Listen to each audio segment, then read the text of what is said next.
فرمایا کہ ہر مومن کے اندر ایک چیز انبیاء میں سے ہونی چاہیے اور وہ ہے دعا. اور بار بار اس ایک حدیث کے علاوہ بھی 8ویں امام کی یہ حدیث کئی مرتبہ ملی کہ علیکم بصلاح الانبیاء، کہ دیکھو ہمارے ماننے والوں، جو انبیاء کا ہتھیار ہے اسے ہمیشہ اپنے ساتھ رکھنا. اور جب امام یہ جملہ ارشاد فرمائیں گے تو مجمع ضرور پلٹ کے سوال کرے گا کہ مولا وہ انبیاء کا ہتھیار کیا؟ کوئی تیر ہے، کوئی تلوار ہے، کوئی نیزہ ہے، کوئی میزائل ہے، کوئی بم ہے، کیا؟ اور امام کا جواب یہی کہ الدعاء سلاح الانبیاء، ہر نبی کا ہتھیار یہی دعا. اور یہی وجہ کہ خالی قرآن کریم سے اگر وہ دعائیں جمع کی جائیں جو مختلف انبیاء کی، قرآن نے حضرت آدم کی دعا بھی کوٹ کی ہے، قرآن نے حضرت نوح کی دعا بھی کوٹ کی ہے، قرآن نے حضرت ابراہیم کی دعا بھی کوٹ کی ہے، قرآن نے حضرت موسیٰ کی دعا بھی کوٹ کی ہے، قرآن نے ہمارے حبیب ہمارے رسول کی دعا بھی کوٹ کی، کہ اگر خالی ان دعاؤں کو جمع کیا جائے تو اپنی جگہ ایک الگ کتاب بن جاتی، اور بنی بھی. علماء نے اس عنوان پر کتابیں چھاپی بھی، کہا کہ یہ انبیاء کا ہتھیار. دیکھیے یہ تاریخ انبیاء کہ جو نبی اس دنیا میں آیا اسے پرابلم کو فیس کرنا پڑا، اس زمانے کی تمام طاقتیں اس کے خلاف ہو گئیں. یہ خالی ابراہیم اور نمرود یا موسیٰ اور فرعون کا مسئلہ نہیں، آدم سے لے کے خاتم تک ہر نبی. تو کون سا ہتھیار یہ انبیاء استعمال کرتے ان ظالم بادشاہوں کے مقابلے میں جو اپنے زمانے کی سپر پاور ہوتے، اور ایسی سپر پاور کے جس میں نمرود اور شداد جیسے بھی آ گئے، جو نہ صرف یہ کہ ساری دنیا پر ڈائریکٹ حکومت کرتے، ان ڈائریکٹ حکومت تو آپ اپنی آنکھوں سے دیکھ رہے ہیں، جو ساری دنیا پہ براہ راست حکومت کرتے تھے بلکہ اپنے آپ کو خدا بھی کہلوایا کرتے کہ یہ دعویٰ تو آج کی کوئی سپر پاور کرنے کی ہمت بھی نہیں کر رہی. اگر غلطی سے ایک لفظ استعمال کر دیا تو فوراً اس کو بدلنا پڑا کہ ہاں یہ لفظ تو صرف اللہ ہی کی ذات کے لیے سزاوار ہے. خیر، تو اب ان خدا کہلوانے والوں نمرود و شداد و فرعون کے مقابلے میں انبیاء کا ہتھیار کیا تھا کہ جس کی وجہ سے کامیابی آخر میں نبی کو ہوئی. ہر نبی اپنی زندگی کے آخری مرحلے میں کامیاب و کامران رہا. یہی ہمارا 8واں امام ارشاد فرما رہا کہ یہ انبیاء کا ہتھیار وہ نیزے و تیر و تلواریں نہیں، وہ ہوگا لیکن ساری سائڈ کی چیزیں، اصل چیز ہے دعا. اور بار بار کہہ رہے کہ ہمارے ماننے والے میں بھی یہ خصوصیت اس لیے ہونا چاہیے کہ نمرود اور شداد اور فرعون کا زمانہ ختم نہیں ہوا جب تک کہ ہمارے زمانے کے امام کی حکومت قائم نہیں ہوتی. دیکھیے وہ لفظ میں نے نہیں کہا کہ جب تک کہ امام ظاہر نہیں ہوتے، وہ غلط. ظاہر ہونے کے بعد بھی فرعون و نمرود اس دنیا میں ہوں گے. جب تک کہ اسٹیبلشمنٹ آف گورنمنٹ آف امام زمانہ نہیں ہوتا، یہ ہتھیار مومن کو ہر دور میں چاہیے ہوگا. تو بار بار 8واں امام اس ہتھیار کی اہمیت بیان کر رہا، دعا دعا اور دعا، بلکہ ساتھ ساتھ دعا کے اصولوں میں سے کچھ بہت ہی اہم اصول 8ویں امام کی ذات کے حوالے سے ہمارے سامنے آئیں، جس میں سے آج فقط 2 باتیں آپ کے سامنے پیش کرنا. یہ اس لیے مجھے کہنا پڑ رہا کہ یہ والا ٹاپک کہ دعا کے اصول بہت لمبا ٹاپک ہے، صرف 2 باتیں، ایک نیگیٹو انداز کی، ایک پازیٹو انداز کی. یعنی ایک اصول وہ کہ دعا جلدی کیسے قبول ہوتی، اور ایک اصول وہ کہ دعا قبول کیوں نہیں ہوتی. وہ نیگیٹو والی بات کہ کیا چیز رکاوٹ بنتی ہے دعا کے راستے میں، اور دوسری پازیٹو والی بات کہ کیا چیز ہے جو دعا کو بہت جلد خدا کی بارگاہ میں پہنچا دیتی. کیونکہ میں نے خود اپنے آپ پر ایک ریسٹرکشن یہ ڈالی کہ مجھے 8ویں امام کی سیرت کے حوالے سے رہنا، اسی لیے یہ دونوں چیزیں بھی 8ویں امام کے حوالے سے. ان میں سے پہلی بات کہ دعا بہت جلد کیسے قبول ہوتی، وہ اسلام کا ایک مانا ہوا اصول. میں اکثر مختلف حوالوں سے اس لیے بیان کرتا ہوں کہ ہمارے پنجتن سینٹر کے پروگرام بہرحال سنڈے ہونے کی بنا پر اکثر کوئی نہ کوئی خاص تاریخ بھی اس سنڈے کو آئی ہوتی. تو اکثر میں یہ عرض کرتا ہوں کہ تاریخ خدا وہی ہے، خدا ہے جو 365 دن یا 365 ڈیز کا خدا، مگر کچھ تاریخیں ایسی ہیں جس میں دعا کی طاقت بڑھا دی جاتی. اور اسی طرح جگہیں، خدا وہی دعا ہے، خدا وہی خدا ہے مغرب کا بھی اور مشرق کا بھی، ایشیا کا بھی اور امریکہ کا بھی، زمین کا بھی اور آسمان کا بھی. لیکن کچھ ایسی جگہ ہیں کہ جہاں کی دعا جلدی قبول ہو جاتی. یہ اصول اسلام نے دیا ہوا.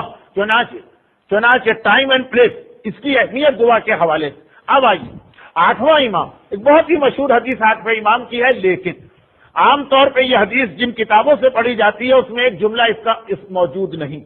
ایک کتاب کے اندر پوری حدیث ملی اسے ایک جملے سمیت. وہ کیا؟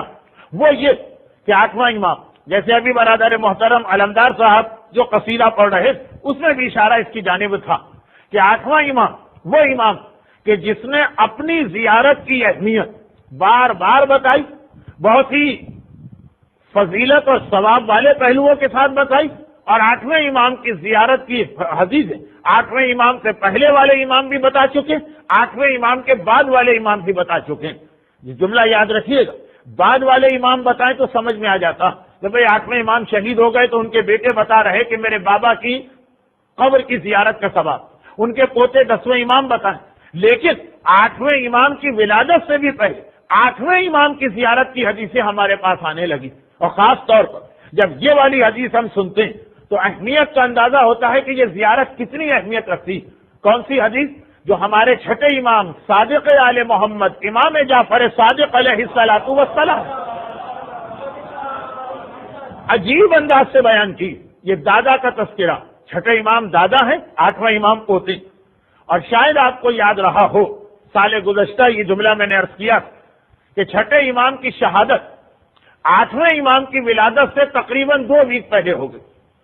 حساب لگا لیجیے، اسلامی کیلنڈر کا 10th مہینہ ہے شوال، 25 شوال چھٹے امام کی شہادت، اور 11واں مہینہ ہے ذی قعدہ، اس کی 11 8ویں امام کی ولادت کی تاریخ، اور چھٹے امام کی شہادت 148 ہجرہ میں ہوئی۔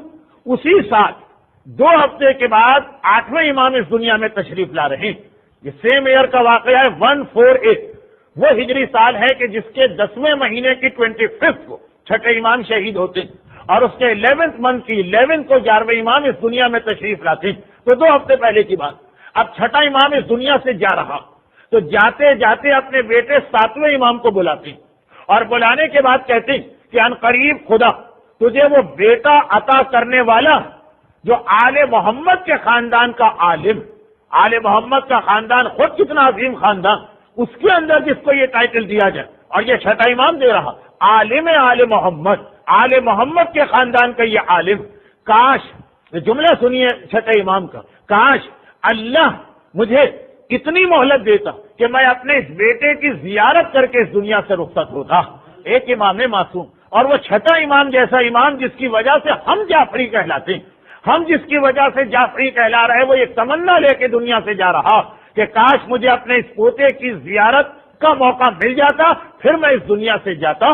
اب امام کی 8ویں امام کی ولادت سے پہلے ہی 8ویں امام کی زیارت کی حدیثیں آنے لگی، اور بھی معصومین نے حدیثیں ارشاد فرمائی، لیکن یہ حدیث تو غالباً جسے اردو میں کہتے ہیں کہ ٹیپ کا بن گیا کہ جس نے 8ویں امام کی زیارت کی فضیلت کو وہاں تک پہنچا دیا کہ جو آج بھی نظریہ ہے بعض علماء کا کہ مشہد مقدس کی زیارت فضیلت کے اعتبار سے کربلا کی زیارت کے برابر ہے، بلکہ بعض تاریخوں جیسے سفر کا مہینہ، اس میں 8ویں امام کی زیارت کربلا کی زیارت سے زیادہ ثواب رکھتی ہے، لیکن یہ ایک ایسا کنٹروورسی والا مسئلہ ہے کہ اس کو الگ سے کبھی بیان کروں گا۔ پھر اب ایک اصول ہمارے سامنے آ تو گئے کہ 8ویں امام کی زیارت، مگر ایک سوال یہ پیدا ہوتا کہ اس کے الفاظ سے یہ اندازہ ہو رہا تھا کہ شاید زیارت فیس کی زیارت کا نام کہ چھٹا امام یہ تمنا کر رہا، تو اب جو ہم بعد میں پیدا ہوئے شاید یہ حدیث ہمارے لیے نہ ہو، اس لیے کہ بہرحال جب 202 ہجرہ میں 8ویں امام شہید کر دیے گئے تو اب ہم تو زیارت کر ہی نہیں سکتے، نہیں، پھر خود 8ویں امام اپنے دادا کی اس حدیث کو ذرا سا ایکسٹینڈ کیا، ذرا سی اس کی وضاحت کی، اور کیا ارشاد فرمایا؟ یہ ارشاد فرمایا من زارنی فی حیاتی او بعد مماتی۔ امام یہ ذرا سی تشریح کر کے زیارت، اپنی زیارت کی اہمیت ہم تک پہنچایا، فرمایا جو میری زیارت کرتا چاہے فی حیاتی میری زندگی میں زیارت کرے، جو تمنا چھٹا امام لے کے دنیا سے جا رہا چاہے میری زندگی میں زیارت کرے، او بعد مماتی، اور چاہے میرے مرنے کے بعد کبھی میری قبر کی زیارت کو آئے، میرے اس سے 4 وعدے، جن میں سے 3 بہت مشہور، کیونکہ ہمارا اصل پرابلم یہی 3 والے مسئلے، چوتھا بھی بہت اہم ہے لیکن اس میں تو انسان کسی طرح پھر بھی گزارا کر لیتا۔ اب یہ دوسری بات کہ میرا آج کا ٹاپک وہی چوتھی چیز، تو 3 باتیں اکثر پڑھی جاتی ہیں اس لیے کہ وہ زیادہ امپورٹنٹ۔ امام فرماتے ہیں، چھٹے امام نے کہا کاش میں زیارت کرتا، 8ویں امام نے کہا جو میری زیارت کو آئے گا، چاہے میری زندگی میں میری زیارت کرے، چاہے میری موت کے بعد میری زیارت کرے، میرے اس سے 4 وعدے، اور ان میں 3 وعدوں کا تعلق ہے موت کے بعد سے۔ تو میں نے کہا نا کہ اصل مومن کے لیے پرابلم تو وہ دنیا کے اندر اولاد نہیں ہوئی گزارا ہو جاتا ہے، روزگار کا انتظام نہ ہوا رو پیٹ کے انسان گزارا کر لیتا ہے، صحت حاصل نہ ہوئی آدمی زندگی گزار ہی لیتا، اس لیے وہ چوتھی چیز کم پڑھی جاتی ہے۔ یہ پہلی تین چیزیں یہ قبر کی، وہاں کوئی کسی کی مدد کرنے نہیں آ رہا، آٹھویں امام آ رہے ہیں اور اپنے ظاہر کے لیے خصوصیت کے ساتھ یہ بشارت دے کے آ رہے ہیں کہ چونکہ تو نے میری زیارت کی ہے، میرا وعدہ کہ تین جگہ پہ میں تیری مدد کروں گا۔ اور پہلا مسئلہ عند سوال منکر و نکیر، جب قبر میں سوال و جواب کا پہلا مرحلہ آئے گا، یہاں سے میرا وہ پیٹرن جملہ آپ خود ہی سمجھ لیجیے کہ جب کبھی موت کے موضوع پر یا قبر کے موضوع پہ مجلسیں ہوں گی تو اس کی تشریح کی جائے گی، لیکن حدیث کے الفاظ سن لیجیے۔ جب منکر و نکیر سوال کریں گے، اور اتنا تو ہر مومن جانتا کہ منکر و نکیر مردے کے بارے میں فرسٹ رپورٹ تیار کرتے، ہمارے یہاں پاکستان میں ایک لفظ استعمال ہوتا ہے FIR، وہ پولیس والے جو پہلی رپورٹ تیار کرتے ہیں اور اس کی بڑی اہمیت ہوتی ہے، باقی جتنا آگے کا کیس ہے سب کا دار و مدار اس پہلی رپورٹ پہ ہوتا۔ منکر و نکیر پہلی رپورٹ دیتے ہیں اور پورے برزخ کے زمانے کا دار و مدار اس پہلی رپورٹ پر ہے۔ آٹھواں امام کہتا ہے کہ اے میرے ظاہر تو نہ گھبرا، میں آؤں گا تیری مدد کے لیے اس موقع پر۔ اور دوسرا مرحلہ فرما رہے ہیں کہ جب اندہ تطایر الکتب، اب جب دوسرا مرحلہ آئے گا کہ قیامت کے میدان میں پہنچا کے کھڑا کیا جائے گا اور نامہ اعمال دیا جا رہا، خدا معلوم سیدھے ہاتھ میں مل رہا ہے، خدا معلوم الٹے ہاتھ میں مل رہا۔ یہ نامہ اعمال جب تک کہ ہمیں ہینڈ اوور نہ کیا گیا، پریشانی کے اندر ہے انسان کے کس ہاتھ میں مل رہا، کیونکہ ہاتھ میں ملنے ہی سے اس کو یہ اندازہ ہو جائے گا کہ اب میرے ساتھ کیا ہونے والا۔ آٹھواں امام کہہ رہا ہے کہ ہے میرے زائر، البتہ صحیح زیارت کرنے والا، خالی چکر لگا کے اور ٹکریں مار کے آنے والا نہیں، یہ بھی ایک الگ ٹاپک ہے اور انشاءاللہ آئے گا بھی، اور کچھ باتیں اس سے پہلے آئی بھی۔ اے میرے زائر، گھبرانا نہیں، جب یہ نامہ اعمال دیا جائے گا یقیناً تیرے دل کی عجب کیفیت ہوگی، وہ کیفیت تو کچھ بھی نہیں جو کسی بڑے امتحان کا رزلٹ نکلنے سے پہلے بچوں کی ہوتی، وہ کیفیت تو کچھ بھی نہیں جو کسی بہت ہی اچھے جاب کے لیے انٹرویو دے کے آنے کے بعد ایک انسان کے دل کی ہوتی۔ کہا کہ اس وقت میں تیری مدد کروں گا۔ اور وَعِنْدَ الصِّرَاطِ، اور تیسرا مرحلہ کہ جب بال سے زیادہ باریک، تلوار کی دھار سے زیادہ تیز اور آگ سے زیادہ گرم پلے صراط سے تجھے گزارا جائے گا۔ یہ تین وعدے بہت زیادہ پڑے جاتے ہیں اور خصوصیت کے ساتھ، اس لیے میں میلبرن کی بات نہیں کر رہا ہوں، خصوصیت کے ساتھ ہمارے ملکوں میں اس لیے کہ ایران میں مشہد کی زیارت ہمارے یہاں ہر آدمی کر لیتا، اتنی آسان ہے پاکستان سے یہ زیارت۔ اور ایک لفظ آگے بڑھا دوں جو ذرا اچھا تو نہیں لگ رہا لیکن بہرحال ایک فیکٹ، اور اتنی سستی ہے یہ زیارت پاکستان سے، تو یہ حدیث بہت زیادہ پڑھی جاتی ہے مشہد کی زیارت کے حوالے سے۔ یہ تین مرحلے قبر کے، قبر کا وہ مرحلہ کہ جہاں نہ باپ مدد کرے گا، نہ ماں، نہ بھائی کام آئے گا، نہ بہن، نہ بیوی کسی قسم کی مدد کرے گی، نہ اولاد، کس لیے اس کا تذکرہ زیادہ۔ مگر چوتھا وعدہ بھی امام کا، فرماتے جو میری زیارت کو آ رہا، چاہے میری زندگی میں آئے چاہے میری موت کے بعد آئے، میرے وعدے ہیں کہ یہ چار جگہ پہ اس کی مدد کروں گا۔ ایک، منکر و نکیر کے سوال کے موقع پر، دوسرا نامہ اعمال ہاتھ میں دیے جانے کے موقع پر، اور تیسرا پل صراط پر، اور چوتھا اس دنیا میں وہ یہ ہے کہ جس وقت میرا ظاہر آ کر، الفاظ میرے ہیں مفہوم امام کا، جس وقت میرا ظاہر آ کر میری زری کو پکڑ کے کوئی دعا کرے گا، اب یہ میرا اس سے وعدہ ہے کہ اس کی دعا میں قبول کرواؤں گا۔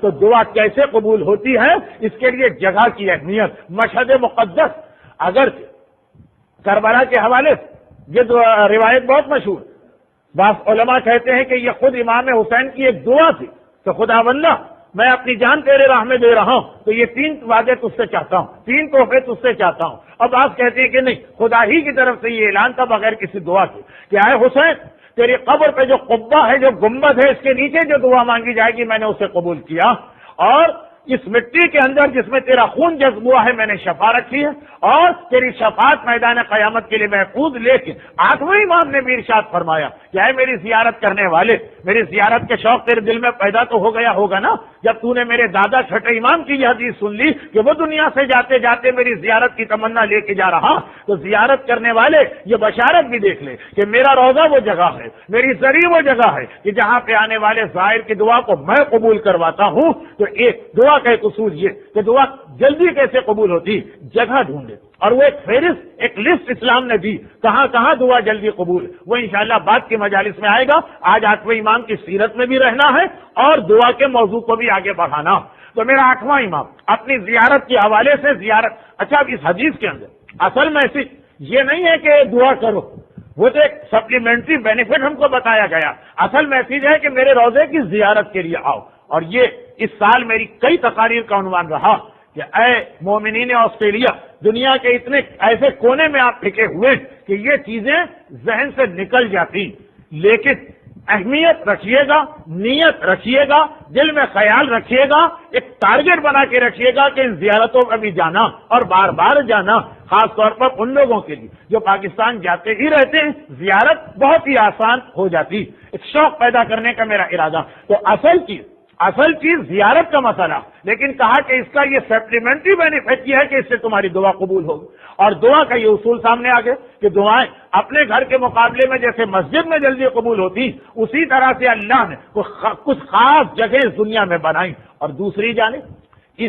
انہی 8ویں امام کی سیرت کے آخری حصے کے حوالے سے دعا جلدی قبول کیوں نہیں ہوتی، اس کا بھی ایک اصول ہمارے سامنے آ گیا، وہ بھی ہمارے 8ویں امام ہی نے ہمارے سامنے پیش کیا، مگر نہیں، یہ غلط میں کہہ گیا، آدھی حدیث 8ویں امام کی سمجھیے، آدھی حدیث 9ویں امام کی سمجھیے، ان باپ اور بیٹے نے مل کر، چنانچہ وہ حدیث بھی سن لیجیے، یہ وہی حدیث ہے جس کا ایک ہلکا سا اشارہ میں نے شب جمعہ کی مجلس میں کیا، جو مومنین شب جمعہ تھے، ایک ہلکا سا اشارہ ہوا، واقعہ امام کی شہادت کا ہے۔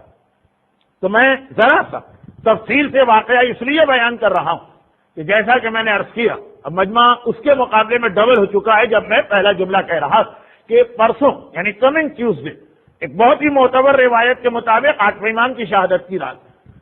کیلنڈر میں تاریخوں میں اختلاف ہے، اس لیے چاہے پراپر طریقے سے شہادت منائی نہ جائے لیکن ذہن میں یہ تاریخ رہے، اور یہ واقعہ امام کی شہادت ہی سے ریلیٹڈ واقعہ۔ اور واقعہ کیا؟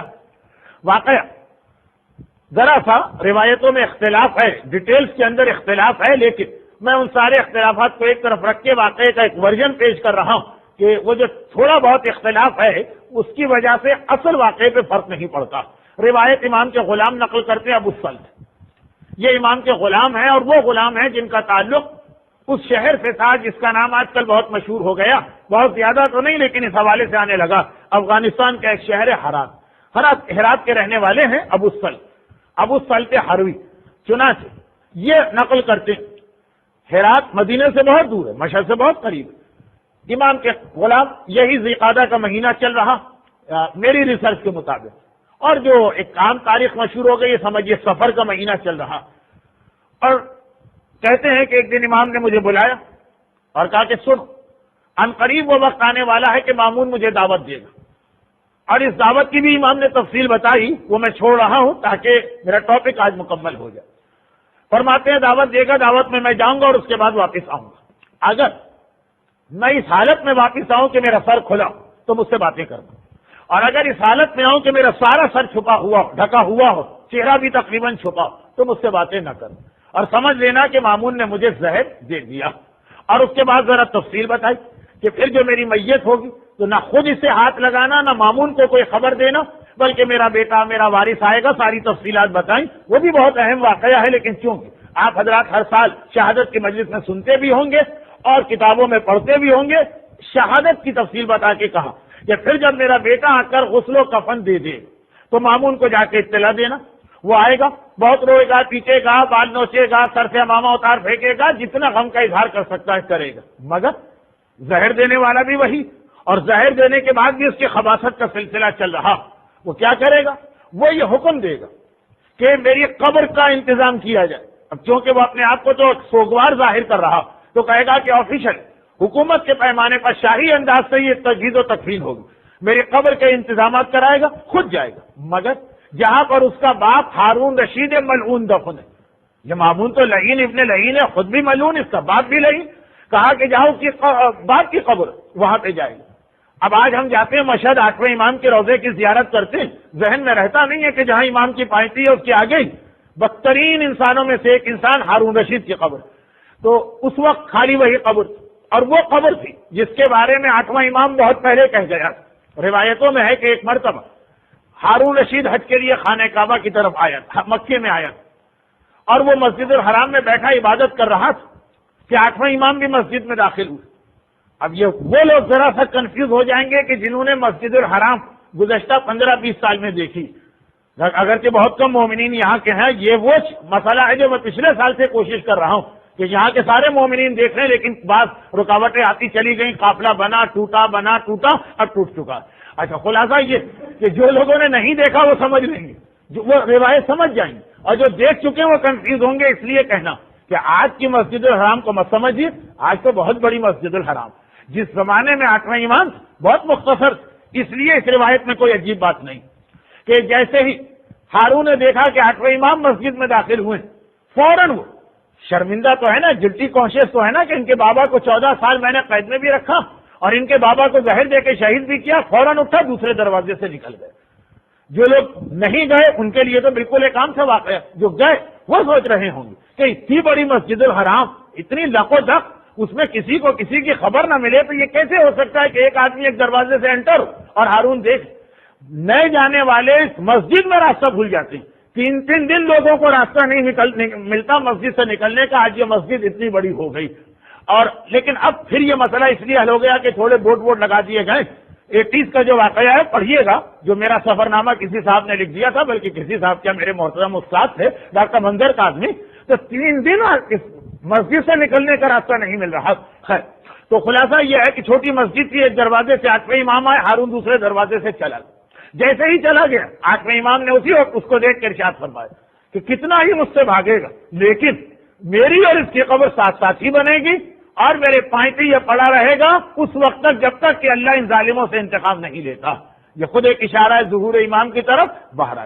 تو اب مامون 8واں امام اپنے غلام ابو سلط حروی کو بتا رہے ہیں، شہادت سے پہلے بتا رہے ہیں، یعنی 22 ذی-القعدہ کے دن کہ دیکھو یہ ہوگا. مامون غم کرے گا، میری قبر کا انتظام کرے گا، وہ کہے گا کہ ان کو وہاں دفن کیا جائے جہاں میرا بابا دفن. وہ جائے گا، خود وہاں پہنچے گا، اپنے نگرانی میں قبر تیار کرائے گا. ایک جملہ میں نے واقعہ مختصر کرنے کی وجہ سے چھوڑ دیا تھا، لیکن چلیں اس کو بھی پڑھ لیتا ہوں کہ جب یہ امام ابو سل کو یہ بتا رہے تھے اس سے پہلے اسے ایک حکم دیا تھا اور اس سے کہا تھا کہ جاؤ اور ہارون کی قبر جو ہے اس کے چاروں طرف سے مٹی میں ایک مٹھی مٹی اٹھا کے لیا.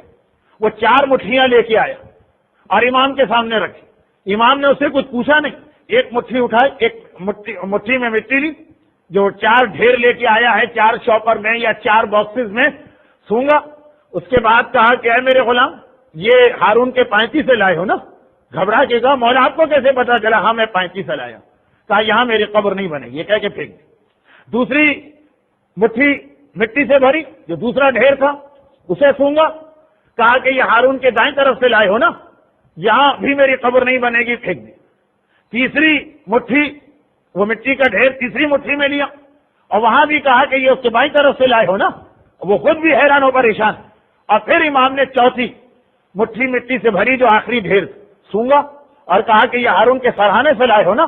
یہاں پہ میری قبر بنے گی. اور پھر اس کے بعد یہ سارا واقعہ دہرایا کہ مجھے بلایا جائے گا، میں واپس آؤں گا، میرا بیٹا آئے گا. پھر امام نے ربط میں لایا، کہا کہ مامون تیاری کرے گا کہ کسی طرح سے اپنے باپ کی پائنتی میری قبر کھو دے. تھوڑی سی مٹی تو ہٹ جائے گی، پھر ایسا ایک پتھر وہاں پہ نمودار ہوگا کہ سارے خراسان کی کدالیں ٹوٹ جائیں گی، لیکن وہ پتھر پہ ذرا سا بھی فرق نہیں پڑے گا. تم تھوڑی دیر انتظار کرنا، جب وہ کوشش کر کے تھک جائے تو آگے جا کے کہنا کہ میرا آقا اور مولا کہہ کر گیا تھا کہ میری قبر یہاں نہیں بنے گی. تو مامون آگے کوئی بات نہیں کہے گا، غلاموں سے کہے گا کہ اچھا اس طرح سے انہیں دفن کرو کہ یہ میرے بابا کے الٹے ہاتھ میں آ جائے. وہاں بھی یہی واقعہ پیش آئے گا. اور پھر تو آگے بڑھ کے کہہ دینا کہ زیادہ یعنی پتھر نکلے گا، نوکر یا مزدور تھک رہے ہوں گے، تو جا کے کہہ دینا کہ میرا آقا اور مولا کہہ کر گیا کہ یہ نہیں کھل سکے گا. وہ کہے گا اچھا آپ کم از کم میرے باپ کے سیدھے ہاتھ پہ ان کو لے لو. وہاں بھی ناکام ہوگا تو آگے بڑھ اور کہہ دینا کہ میرا آقا اور مولا بتا گیا کہ قبر نہ صرف یہ کہ سرہانے ہی بنے گی، بلکہ اے مامون تجھے قبر بنانے کی ضرورت بھی پیش نہیں آئے گی. ذرا سی مٹی ہٹا لے، میرا آقا اور مولا کہہ کر گیا ہے کہ وہاں پہ قبر پہلے سے تیار ہوگی. اور کئی انبیاء کئی ائمہ کے واقعات میں آپ کو یہ جملہ ملا ہوگا. مولا کائنات کی قبر میں بھی یہی جملہ آپ سنتے ہیں کہ بلکہ وہاں تو تختی بھی قبر میں رکھی تھی کہ یہ وہ قبر ہے جسے نوح نبی سینکڑوں سال پہلے آخری رسول کے ولی کے لیے تیار کر کے گئے، وسیع کے لیے تیار کر کے گئے. کہا یہاں بتا دینا. اب یہ ابو سلط کہتا کہ 8واں امام ابھی انسٹرکشن جاری اور اسی سے دعا کا اصول سامنے آ رہا. لیکن میں نے کہا آدھی روایت 8واں امام کی، آدھی 9ویں کی ہے، دونوں کو ملائیے تو نتیجہ نکلے گا. اور یہ شہادت کا واقعہ بھی امام فرماتے ہیں کہ جیسے ہی مامون ذرا سی مٹی ہٹائے، اتنی ہی مٹی جتنی 3 طرف سے ہٹائی تھی تو پتھر نکلا. یہاں سے اوپر والی لیئر کو ہٹائے گا، پوری قبر تیار ہوگی، اتنا تھک چکا ہوگا اور اتنا زیادہ اس وقت جھنجلایا ہوا ہوگا کہ کہے گا کہ اچھا میت کو لا کے دفن کرو، روک دینا، اور کہنا کہ ہے مامون میرے آقا اور مولا نے منع کیا تھا کہ مجھے فوراً دفن نہ کیا جائے، تو مامون گھبرا کے کہے گا کہ کس چیز کا ویٹ کرے، تو آگے بڑھنا، اور آگے بڑھنے کے بعد میری قبر کو غور سے دیکھنا، ایک طرف سے تجھے ذرا ذرا سا پانی آتا نظر آئے گا، بہت مختصر، وہاں پہ ہاتھ رکھنا، اور ایک دعا میں تجھے بتا رہا ہوں۔ پھر امام نے ایک دعا بتائی، کہا کہ یہ دعا ہاتھ رکھ کے دعا پڑھنا، ایک دم سے باقاعدہ جیسے بہت فلو کے ساتھ پانی آتا ہے، چشمہ سے جاری ہوگا، اور میری ساری قبر اس پانی سے بھر جائے گی، لیکن تھوڑا انتظار کر، اس کے بعد اس پانی کے اندر چھوٹی چھوٹی مچھلیاں پیدا ہوں گی۔ پھر امام نے ایک روٹی کا ٹکڑا دیا ابو السلم کو، اور غالباً یہ بھی ایک ریزن، اب یہ تو میں اپنی طرف سے کہہ رہا ہوں کہ آج جو زائر 8ویں امام کے روزے کی زیارت کو جاتا ہے اس کو روٹی دی جاتی اور باقاعدہ دسترخوان بچھا کے کھلایا جاتا، اور لوگ عقیدت میں اس تبرک کو لے کے بھی آتے ہیں، جو نہیں گئے وہ کبھی جا کے تو دیکھیں کیا لطف ہو، کیا مزہ آتا۔ بہرحال امام نے ایک روٹی دی اور کہا کہ اس کے ٹکڑے اس پانی میں ڈال دینا، یہ چھوٹی مچھلیاں یہ بطور غذا کھائیں گے، لیکن اس کے بعد بھی امام ان کو روکے رکھنا۔ پھر ایک بڑی مچھلی پیدا ہوگی، اور اتنی بڑی مچھلی کہ اس کی تقریباً وہی لمبائی ہوگی جو قبر کی لمبائی، کہ فرض کیجئے کہ اگر 6 فٹ کی قبر ہے تو 5.5 فٹ یا 6.25 فٹ وہ پیدا ہوگی۔ وہ پیدا ہونے کے بعد ایک ایک کر کے ان ساری چھوٹی مچھلیوں کو کھا جائے گی، اور اس کے بعد وہ خود بھی غائب ہو جائے گی۔ اب تو پھر آگے بڑھنا اور وہی دعا پڑھنا جو شروع میں پڑھی تھی، اس دعا کے نتیجے میں پہلے پانی آیا تھا، اب جو دعا پڑھے گا اس کے نتیجے میں یہ پانی غائب ہونے لگے گا۔ جب بالکل پانی ختم ہو جائے، قبر فوراً سوکھ جائے گی، تب مامون سے کہہ دینا کہ آگے بڑھ کر اب اس میت کو اتار۔ ابو السلم، یہاں تک 8ویں امام کی حدیث۔ ابو السلم کہتے ہیں کہ ایز اٹ از واقعات پیش آئے، امام کو اسی رات کو بلایا بھی گیا، امام زہر کے اثر سے آئے بھی، سر اور چہرہ چھپا ہوا بھی تھا۔ پھر میں نے ایک مرتبہ اپنے نویں امام کو دیکھا بھی۔ یہ سارے جملے چونکہ میں شب جمعہ کی مجلس میں منزل مصائب میں پڑھ چکا ہوں، مختصر کرتے ہوئے۔ مامون کو بلایا گیا، مامون جنازہ لے کے چلا، شاہی طریقے سے یہ جنازہ اٹھایا جا رہا۔ اس طرح سے سارے مشہد کے اندر اس دن چھٹی بھی ہو گئی، بادشاہ خود اپنے آپ کو بڑا غمگین ظاہر کر رہا ہے، لیکن جب وہاں پہنچا تو وہی چیز کہ انہیں میرے باپ کے پائچی دفن کرو۔ 3 طرف قبر کھودنے میں ناکامی ہوئی، 4تھی طرف کھدائی تیار قبر موجود تھی۔ یہ سارے واقعات پیش آئے جس وقت وہ پانی آہستہ آہستہ اتر رہا تھا۔ 8ویں امام نے تو بس وہ آخری بات بتائی تھی نا کہ جب پانی چلا جائے تو میری میت کو اتار دینا، لیکن جب وہ پانی جا رہا تھا اس وقت ایک بات مامون مجھ سے پوچھا کہ سارے واقعات کا مطلب کیا، یہ چھوٹی مچھلی، یہ بڑی مچھلی، سب کا مطلب کیا؟ میں نے کہا مجھے خود کچھ بھی نہیں پتا، لیکن وزیروں میں سے ایک وزیر آگے بڑھا، اسی کے وزیروں میں سے، اور کہنے لگا کہ میری عقل میں تو اس کا ایک ہی ریزن سمجھ میں آ رہا، اور وہ یہ کہ یہ 8واں امام دنیا سے جاتے جاتے تجھے ایک پیغام دے کے گیا، اور وہ پیغام یہ دے کے گیا کہ یہ جتنی چھوٹی چھوٹی مچھلیاں، یہ تو اور تیرے خاندان کے وہ حکمران ہیں جو تجھ سے پہلے بھی گزرے اور ابھی تیرے بعد بھی گزریں گے، خلفائے بنو عباس۔ اب دیکھیے کیونکہ یہ جملے میری زبان پہ آ رہے ہیں تو اس لیے اس میں کچھ الفاظ ایسے ہوں گے جو وزیر بادشاہ کے سامنے اس طرح اس نے نہیں کہا ہوگا، اصل چیز تو میسج کہا کہ یہ پیغام امام دے رہے ہیں، یہ چھوٹی چھوٹی مچھلیاں جیسی دیکھی روٹی کے ٹکڑے کھاتی چلی گئیں، یہ تم لوگ ہو کہ جو دل بھر کے مظالم کرو گے، پھر اللہ تم سب پر ایک ایسے کو مسلط کرے گا جو ایک ہوگا، سب پر حاوی آئے گا اور اس طرح سے تمہیں کھا کے ختم کر دے گا کہ تمہارا نام و نشان تک مٹ کے رہ جائے گا۔ کوئی ایک خدا نے ایسا اپنے پردہ غیب میں چھپا کے رکھا جو تیرے خاندان کا آگے چل کے خاتمہ کرنے والا، اگرچہ ظاہری تاریخ کے اعتبار سے ایک ہلاکو خان ایسا ہی گزرا تھا کہ ایک اکیلا، اور اس طرح سے اس نے بنو عباس کا خاتمہ کیا کہ شیخ سعدی کو کہنا پڑا کہ آسمان تک خون کے آنسو رو رہا ہے۔ تو اب پتہ نہیں کہ اس کے کیا مطلب ہے، لیکن خود مامون کا اپنا وزیر کہتا ہے کہ تجھے میسج ملا کہ جتنا ظلم کرنا ہے کر لے، لیکن صاحب اسے اللہ اپنے خزانے قدرت سے تم لوگوں سے زیادہ طاقتور کسی کو بھیجنے والا ہے جو تمہارے پورے خاندان کا خاتمہ کرے گا۔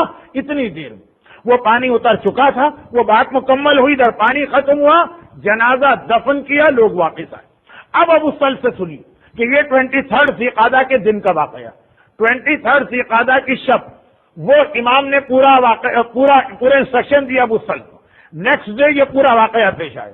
اب امام کی شہادت کے اگلے دن رات کا وقت ہے، ابو سلط ابھی اپنے گھر میں بیٹھ کر امام کا سوگ منا رہا، ابھی تک کی روایت امام کی شہادت کے اعتبار سے تو ہے، دعا کا اس میں کیا اصول ہے؟ اب وہ آ رہا گھر میں سوگ منا رہا کہ اچانک دروازہ کھلا، مامون کے سپاہی آئے، گرفتار کر کے لے چلے، گھبرا گئے، امام شہید ہو گئے۔ اب اس کے بعد مامون کو مجھ سے کیا ڈر و خوف کہ اس طرح سے آدھی رات کو گھر توڑ کے دروازہ توڑ کے مجھے پکڑا گیا، وہاں پہنچایا گیا، دربار میں نہیں، اپنے سونے کے کمرے میں بیٹھا، بیڈ روم، اور ایک مرتبہ کہتا ہے کہ اے ابو سلط وہ دعا تو بتاؤ جس کو پڑھ کر پہلے تم نے پانی جاری کیا، پھر یہ پانی اس قبر سے نکلا۔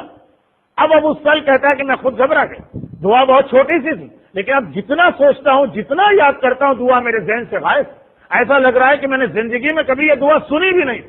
اور مامون کا غصہ بڑھتا جا رہا، میں نہ کر رہا ہوں، اور وہ یہ سمجھ رہا ہے کہ جیسے اہل بیت کے ماننے والے اکثر اہل بیت کے رازوں کو چھپایا کرتے تھے۔ 8ویں امام کی جو حدیث میں نے شروع میں آپ کے سامنے پیش کی کہ اللہ کی ایک صفت ہمارے شیعہ میں ہونا چاہیے، چاہے مومنین جانے کے نہ جانے، دشمنان اہل بیت جانتے یا اہل بیت کے راز کو چھپاتے، تو مامون یہ سمجھا کہ یہ چھپا رہا ہے دعا کو، اور ابو سلط کہتا ہے کہ چونکہ امام نے مجھ سے نہیں کہا تھا کہ اس کو چھپانا، اس لیے میں تو بتانا چاہ رہا تھا، لیکن یاد ہی نہیں آ رہا۔ یہاں تک جب اس نے یہ مامون نے دیکھا کہ اثر نہیں، کہا اس کو اٹھا کے جیل میں ڈال دو، اور اب میں قید خانے میں پہنچ گئے، اور بے گناہ بغیر کسی جرم قید خانے میں 1 سال گزر گیا۔ یہاں بھی روایتوں میں تھوڑا سا اختلاف ہے، لیکن وہ سارے اختلافات تھوڑے لفظ کے اختلاف ہیں، تھوڑا راوی کا نریشن الگ الگ ہے، لیکن سب کا میسج مل کر ایک ہی۔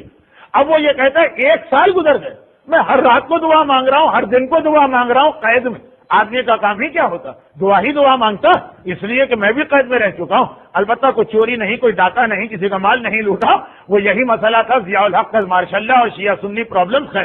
تو خلاصہ یہ ہے کہ دعا ہی انسان مانگتا، خاص طور پر رات کا وقت، لیکن کہہ رہا کسی دعا کا اثر نہیں۔ میں 8ویں امام کا اپنا غلام، میں نے اتنے سال امام کی خدمت کی، میں اتنا ان کے قریب رہا ہوں، میرا ایسا اٹیچمنٹ رہا، اور کوئی دعا قبول نہیں ہو رہی۔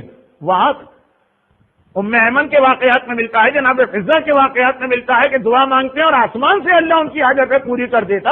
یہ بھی تو امام کے غلام ہیں، اور وقت آخر کے غلام ہیں، وقت شہادت کے غلام، کوئی دعا قبول نہیں ہو رہی۔ یہاں تک کہ 1 سال گزر، اور مامون جیسا بادشاہوں کا طریقہ ہوتا ہے کہ سال میں 1 مرتبہ جیل کا دورہ کرتے ہیں، وزٹ کیا اس نے، جیل کا وزٹ کر رہا ہے، دیکھتا جا رہا ہے، مجھ پر نگاہ پڑ، جیسے ہی اس نے مجھے دیکھا 1 مرتبہ یاد آ گیا اور کہا کہ وہ دعا بتا دو۔ میں نے کہا مجھے پتہ ہی نہیں، اور قسم کھا رہا ہوں کہ چونکہ امام نے روکا نہیں تھا اس لیے مجھے اعتراض نہیں ہے دعا بتانے میں، لیکن میں بھول چکا ہوں۔ وہ کہتا بس بہت ہو گیا، اگر تو اپنی ضد کا پکا ہے تو میں بھی ضد کا پکا ہوں، اگر کل صبح تک یہ دعا تو نے نہیں بتائی تو اب جیل میں نہیں رکھا جائے گا، تیری گردن اڑا دی جائے گی، اور اسی وقت جیل کے داروغہ کو کہہ دے کہ مجھ سے کانٹیکٹ نہ کرنا، اگلی صبح کو اس کی گردن اڑا دینا۔ اور یہ کہہ کہ مامون چلا گیا۔ اب یہ بادشاہ کا حکم، عورت کی ضد، بچوں کی ضد، بادشاہوں کی ضد، تینوں مشہور۔ پہلی 2 ضدیں تو آپ روزانہ اپنے گھر میں دیکھتے رہتے ہیں، اور یہ تیسری ضد تاریخ کی، اور آپ کہ 1 مرتبہ کہہ دیا چلا گیا، اس کا مطلب یہ کہ بس یہ نادر شاہیوں کو مرنا یقینی۔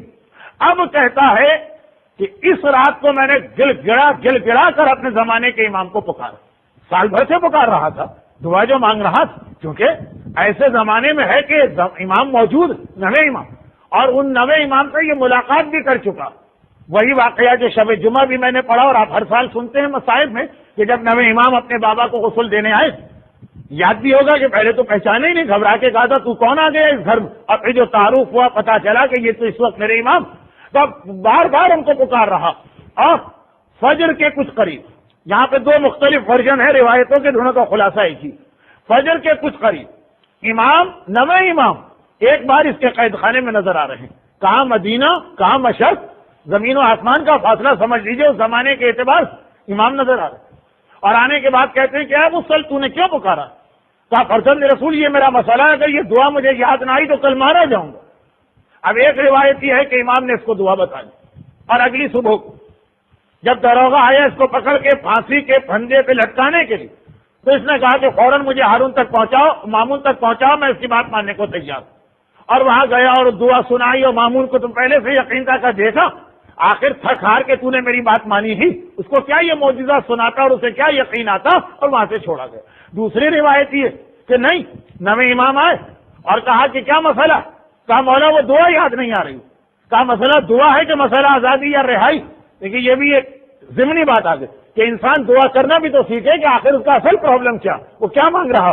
امام سے اس نے کہا دعا چاہیے، امام نے کہا دعا چاہیے کہ آزادی چاہیے؟ کہا مولا اصل تو آزادی چاہیے، رہائی چاہیے، ریلیز چاہیے، اس کے لیے دعا مانگ رہا ہوں۔ تو کہا چل میرے ساتھ، ہاتھ پکڑ کے لے چل۔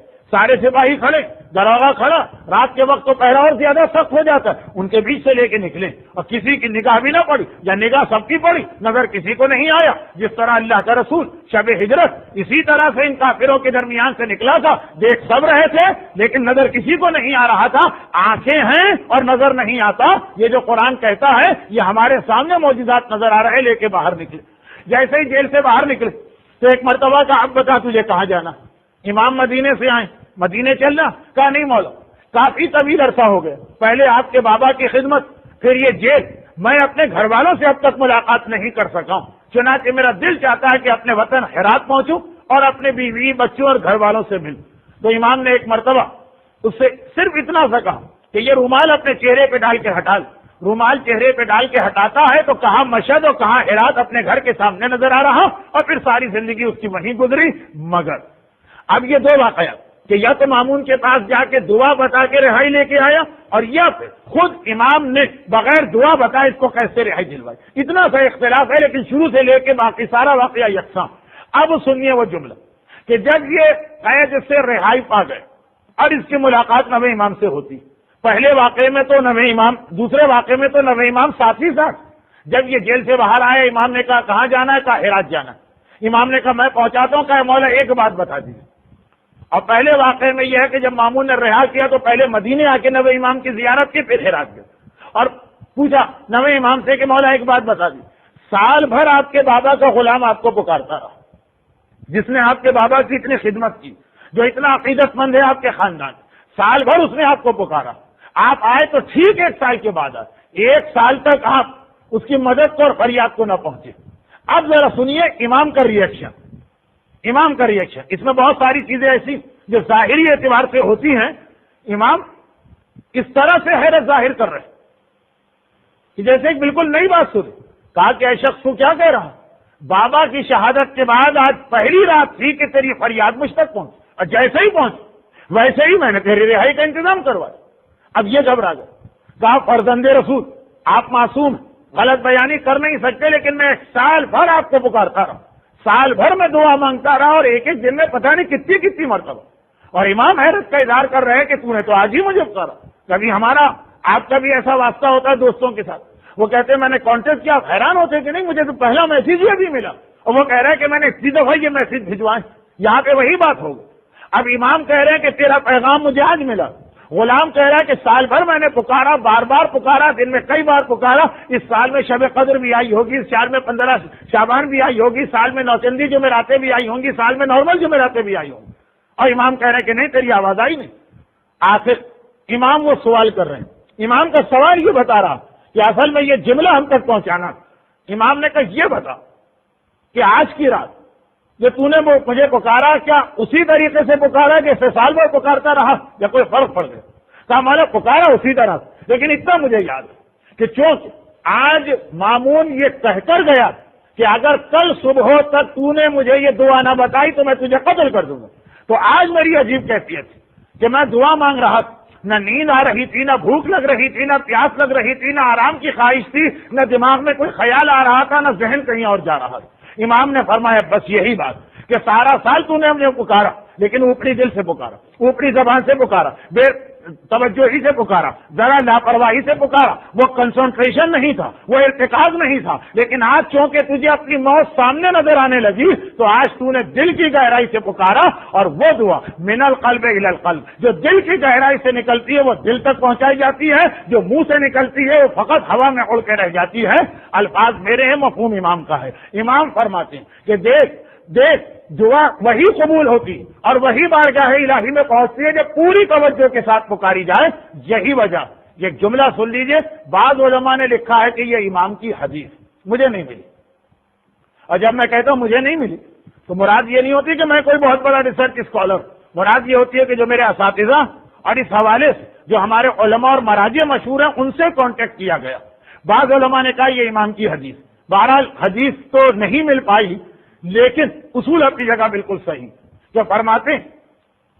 اور بہت عجیب سی بات، یعنی عام طور پہ جو بات مشہور ہے اس کے خلاف فرماتے ہیں، یا امام فرما رہے ہیں یا ہمارے کوئی ایسے عالم فرما رہے ہیں کہ ان کے کلام کو کلام امام سمجھ لیا گیا کہ باپ کی بد دعا سے ڈرو اور ماں کی بد دعا کی اتنی فکر نہ کرو، ماں کی دعا اپنے لیے طلب کرو۔ یہاں بھی وہی نیگیٹو اور پازیٹو، ایک وہ اصول بتا رہے کہ جس سے دعا جلدی قبول ہوتی، ایک وہ اصول بتا رہے جس سے آدمی پریشانیوں میں پڑتا۔ تو بڑی عجیب بات، اس لیے کہ ماں کی بد دعا زیادہ مشہور، بظاہر تو کسی فلم کا بھی نام لگ رہا ہے، لیکن 30 سال پہلے کی فلم ایسی ہوتی تھی ماں کی بد دعا۔ تو اب امام فرماتے ہیں یا کلام امام کو سمجھنے والا ہمارا کوئی ایسا ہی عالم بے بدل فرماتا کہ ماں کی بد دعا سے اتنا مت گھبراؤ، باپ کی بد دعا اور ماں کی دعا ایک پریشانیاں دور کرنے والی چیز ہے، دوسرا پریشانیوں میں مبتلا کرنے والی چیز۔ اور یہی وجہ کہ ہمارے پاس عمل ام داؤد ہے، بیٹا مصیبت میں گرفتار ہوا، امام نے اس کے باپ کو نہیں بلایا، ماں کو بلایا اور خاص یہ دعا بتائی، یہ کہہ کر کے دیکھو بیٹے کے حق میں ماں کی دعا قبول ہوتی۔ عمل ام داؤد میں نے اس لیے کہا کہ یہ معتبر روایتوں سے ثابت، ورنہ تو کربلا کے واقعات میں بھی ہے کہ جناب ام لیلہ سے کہا تھا کہ اکبر کے لیے دعا مانگو، اس لیے کہ اتنا طاقتور پہلوان مقابلے میں آیا، اور وجہ یہ بتائی کہ ماں کی دعا جلدی قبول۔ اور یہی وجہ کہ باپ کی بد دعا کے حوالے سے ہمارے پاس دعائے مشلول جیسی دعا، جس کا واقعہ پڑھ لیجیے گا، جس کتاب میں دعائے مشلول ہے اسی کتاب میں اس سے پہلے ذرا سا اس کا انٹروڈکشن ہے کہ باپ کی کیسی بد دعا کہ خانہ کعبہ تک پہنچ گیا، جو مجلس کے شروع کا ایک ٹاپک تھا کہ جگہ کی اہمیت، خانہ کعبہ، غلاف کعبہ، حجر اسود، اور دعا قبول نہیں ہو رہی کیونکہ باپ کی بد دعا۔ تو باپ کی بد دعا سے بچو اور ماں کی دعا اپنے حق میں کرواؤ۔ تو اب وجہ کیا بتائی کہ وجہ یہی بتائیے، یہی جو ابھی نویں امام نے اصول بتایا، اس کا ریزن بھی وہی بتایا گیا، کہا گیا۔ اور ہو سکتا ہے کہ یہ حدیث امام ہو، اس لیے کہ جس عالم نے اس کو حدیث کے نام سے کتاب میں لکھا تو شاید کہیں دیکھا تو ہوگا۔ وجہ یہ بتائی گئی کہ ماں کتنی ہی بد دعا کرے، کتنے ہی کوسنے دے، کتنے ہی برا بھلا کرے، اس کو آپ بند بھی کر سکتے ہیں، پرابلم کر رہی ہے، کچھ بھی کہے، لیکن بد دعا ماں کبھی دل کی گہرائی سے نہیں کرے گی، وہ جب کرے گی اوپری دل سے کرے گی۔ ذرا سا غصہ آ گیا، ذرا سی ناراضگی ہو گئی، ذرا سی جھنجھلاہٹ ہو گئی، جو بھی اس وقت ماں کہہ رہی، اور بہرحال اس کے کوسنے باپ کے مقابلے میں بڑے سخت قسم کے کوسنے ہوتے ہیں، لیکن وہ الفاظ بڑے سخت ہوتے ہیں، دل اس دعا کے ساتھ اس کا دل ہوتا ہی نہیں، خالی سنانے کے لیے، خالی ڈرانے کے لیے، خالی اپنا غصہ نکالنے کے لیے۔ لیکن باپ جب وہ دعا کرتا اتنی محبت تو باپ کو نہیں ہوتی اولاد سے جتنی ماں کو، تو وہ سیریس بھی ہو جاتا۔ تو باپ کی بد دعا میں خاصے چانسز ہیں کہ وہ دل کی گہرائی سے ہو، ماں کی بد دعا میں خاصی چانسز ہیں کہ اس کا دل سے تعلق ہی نہ ہو، خالی زبان پر۔ دعا تو قبول ہی وہ ہوتی ہے جو دل کی گہرائی سے مانگی جائے، الفاظ نہیں دیکھے جاتے ہیں۔ اور اسی طرح سے دعا کا مسئلہ کہ باپ جب دعا کرتا بھی تو ایک حد تک کرتا ہے، اس لیے کہ وہ محبت نہیں ہوگی باپ کو اپنی اولاد سے جو ماں کو۔ تو ماں جب اولاد کے فیور میں دعا کرے گی تو پوری دل کی گہرائی سے کر رہی ہوگی، اور اولاد کی اگینسٹ دعا کر رہی ہے تو چاہے کتنے ہی سخت کوسنے کیوں نہ دے رہی، دل اس کا اس کے ساتھ نہیں ہوگا۔ اور باپ کے لیے بالکل الٹا مسئلہ کہ کبھی اولاد کی کوئی بات بری لگ گئی تو دل کی گہرائی سے بھی وہ بد دعا کر سکتا۔ تو یہ چاہے کسی عالم کا قول ہو، چاہے امام کی حدیث ہو، اصول وہی ہے جو نویں امام نے بتایا کہ دعا وہ قبول ہوتی جو واقعاً دل کی گہرائی سے مانگی جائے۔ یہی وجہ کہ جو لوگ اتنی طاقت رکھتے ہیں، یعنی کنسنٹریشن پاور رکھتے ہیں کہ آدھے گھنٹے میں دعا پڑھیں گے تو ان کا دماغ ادھر ادھر نہیں جائے گا، ان کے لیے ریکمینڈڈ ہے تو لمبی دعائیں پڑھو۔ لیکن اگر ایک عام انسان جس کا ذہن ادھر ادھر بھٹک جاتا، بھوک بھی لگنے لگتی ہے دعاؤں کے بیچ میں، پیاس بھی لگنے لگتی ہے دعاؤں کے بیچ میں، نیند بھی آنے لگتی ہے دعاؤں کے بیچ میں، جسم آرام کا خواہش مند بھی ہوتا ہے دعاؤں کے بیچ میں، ان کے لیے پھر وہ اصول آیا جو دعا کی پہلی مجلس میں نے پڑھا کہ مولانا روک دیا، ٹوک دیا اس نوجوان کو جو بڑی لمبی لمبی دعائیں مانگ رہا تھا۔ دیکھیے روایتوں میں تو خالی ظاہری واقعہ ہوتا ہے، روک دیا، کہا کہ جو اللہ تیری لمبی دعائیں پوری کر سکتا اور سنتا، وہی اللہ تمہاری چھوٹی دعا بھی سنتا۔ اتنی لمبی دعا نہ مانگو، اتنی چھوٹی دعا مانگو۔ تو مولا اس کو تو آپ چھوٹی دعائیں سکھا رہے ہیں، تو اتنی لمبی لمبی دعائیں آپ نے دوسروں کو کیوں سکھائیں؟ تو میں نے اس کے ایک ریزن اس دن بتایا تھا، ایک ریزن آج بتا رہا ہوں۔ اس دن یہ کہ جو لمبی دعائیں اس کے اندر اصل دعا کم ہوتی ہے۔ اب دعائیں کمیل دیکھ لیجیے، اس میں 3 یا 4 دعائیں ہیں، باقی تو دعائیں نہیں۔ دعائیں کم ہوتی ہیں، کچھ میسیجز، کچھ اسلام کے حوالے سے پیغامات زیادہ ہوتے ہیں. اور دوسرا ہی کیا امام دیکھتے ہیں دعا مانگنے والا کیسا ہے؟ جس کا کنسنٹریشن آدھے گھنٹے رہتا ہے آدھے گھنٹے کی دعا بتائیں، اور آدھی رات رہتا ہے تو آدھی رات والی دعا بتائیں. ابو حمزہ صومالی کا کنسنٹریشن ہمارے مقابلے میں زیادہ، وہ دعا بتائیں. اور جو دیکھتے ہیں کہ اس کا کنسنٹریشن نہیں، تو ایسا نہ ہو کہ بیچارہ ساری دعا ضائع کر بیٹھے. کہ یہ 4 جملوں کی دعا پڑھو: الحمدللہ علی کل نعمتک واسأل اللہ من کل خیر واعوذ باللہ من کل شر واستغفر اللہ من کل ذنب. یہ دعائیں جامع کہلاتی. اس نوجوان کو بتائیے ساری تعریفیں اللہ کی نعمتوں پر. اللہ سے میں مانگ رہا ہوں ہر اچھی چیز، میں اللہ سے پناہ چاہتا ہوں اللہ مجھے بچا لے ہر شر چیز، میں اللہ سے توبہ کرتا ہوں ہر گناہ. مختصر وہی خلاصہ. لیکن یہ ویسا خلاصہ نہیں جیسا کسی نے قرآن کی سورہ یوسف کا نکالا. کہ سورہ یوسف سنا، میں سورہ یوسف پر کراچی کی محفل مرتضیٰ میں 85 تقریریں کر چکا تھا، تب بھی آدھا سورہ ہوا تھا. اور پھر میرا وعدہ تھا کہ انشاءاللہ میلبورن سے واپس آ کے باقی سلسلے کو مکمل کروں گا. ساری میں تیاریاں کر کے آیا ہوا تھا اور ہیں بھی. تو خلاصہ یہ کہ اتنا لمبا سورہ. دوسرے سے پوچھا بھائی اتنا لمبا سورہ ہے کہ اس میں کیا کیا؟ کب اتنی سی بات، بدر بوت پسر داش گم کر بازیاب. ایک باپ تھا، ایک بیٹا تھا، کھو گیا، مل گیا، ختم ہو گئی کہانی. تو یہ اس طرح کا خلاصہ امام نے نہیں بتایا. یہ ساری چیزیں اس کے اندر آ گئی ہیں، مگر یہ بتایا کہ اگر وہ دعائے کمیل میں کنسنٹریشن نہیں ہو رہا تو اس کے مقابلے میں یہ دعا مانگو. یہ نہیں کہا کہ اس میں آنا بند کر دو، پتا چلا کہ پہلے ہی مجمع نہیں آتا، انتظار ہوتا ہے اور بھی لوگ چلے گئے. نہیں، وہ آؤ، لیکن جو اصل اس کا دعا کا پہلے دعا یہ مانگو اور اس میں آ کے بیٹھو، اس لیے کہ اس کے اور بہت سارے فوائد. تو دوسرا بہت ہی اہم اصول آج کی تقریر کی حد تک. پہلا اصول، دعا مانگتے وقت دیکھو کہ اگر قبول نہیں ہو رہی تو جاؤ ایسی جگہوں، تلاش کرو ایسی جگہوں. جگہ مشہد مقدس مل جائے تو کیا کہنا، کربلا میں ذریعہ امام مل جائے تو کیا کہنا، خانہ کعبہ کا پردہ مل جائے تو کیا کہنا. لیکن اس کے علاوہ بھی کچھ جگہیں اور بھی کچھ جگہیں جس کی تفسیر آئی. اور دوسرا اصول یہ کہ بہرحال چھوٹی دعا ہو کے بڑی دعا، یہ دیکھا جاتا ہے کہ دل کی گہرائی سے مانگی جا رہی یا دعا کے بیچ میں تمہارا دماغ ادھر ادھر پھٹک رہا. تو اب یہ دو تو بہت ہی اہم اصول ہوئے. ضمنی طور پر 3-4 باتیں اور آ گئی. اور خلاصتاً بات کو ایک آخری منزل تک پہنچانے کے لیے، اس لیے یہ بھی ایک بہت ہی اہم مسئلہ ہے اور مزید تشریح اس کی آئندہ تقاریر میں ہوگی، مگر تھوڑا سا اس کا امام ضامن کے مسئلے سے ذرا سا تعلق بھی ہے تو ذرا سی یہ بات بھی آ جائے. دعا کے حوالے سے ایک آخری بات اور سن لی. ابھی تک تو میں 8ویں امام کی سیرت اور دعا دونوں میں رہا، اب یہ آخری جملے فقط دعا کے حوالے سے، اور وہ یہ